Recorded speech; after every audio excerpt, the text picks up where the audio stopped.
Bueno, gure zirkoa da, Euskal Herrian dabilen zirko ibiltari bat, euskal artistek osatzen dutena, euskal akrobatak dauzkagu, malabaristak, magoa, trapezistak, musikoak ere bai, 18 bat laun gaude hemen pistan, 10 bat artista ikusi daitezke, gero 2 musiko daude, 12, orgoran teknikoak beste 2, 14, baina gero kontan eduki behar da, hemen inguruan dabilkigun jende guztia, ez?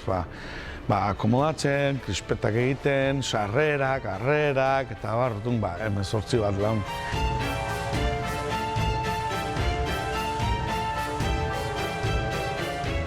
Zirko klasikoko numeroak diak gehienak, pixka gure karrita, gure musika apainduta, eta gure jendeak inda. Orduan, guain arte zirkoak beti atzerriko kontuak ziruditenak, Euskal Herrikoak ere badirela ikusi daiteke, eta gure gazteek ere ikusten du, gure herriko jendeak egiten dituen gauzak direla, eta dena ez dela atzerriko jendearen kontua, baizik eta zirkoa Euskal Herrian ere egin daitekela, eta hontaz ere bizi daitekela. Guk zirkoa montatzen dugunean, euskaraz montatzen dugu, hemen euskaraz bizi gara, euskalduna gara, orduan gure lan egiteko garaian hizkuntza aldatza txorak ere balditzateke. Orduan ematen dio guretzat, euskalduna garen ontzat, edo dan publikoarentzat, euskalduna den publikoarentzat, etxekotasun bat ematen dio. Ja, ez da Rusiatik datorren zirkoa, Frantziatik datorrena, Italiatik edo Espainiatik datorren zirkoa.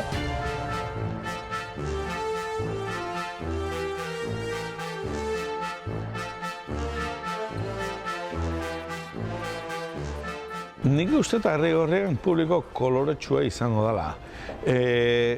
Gauden lekuagatik eta bizidan jendeangatik.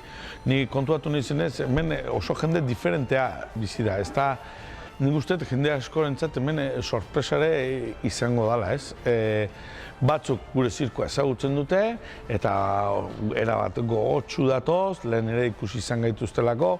Beste batzuk berriz, igual aurreko urteetan mugitu ez direna, gure atzetik, gure bila, euren herrira etorri gara, eta nani uste eta guentzako sorpresa izango dela, eta deskubrimentua.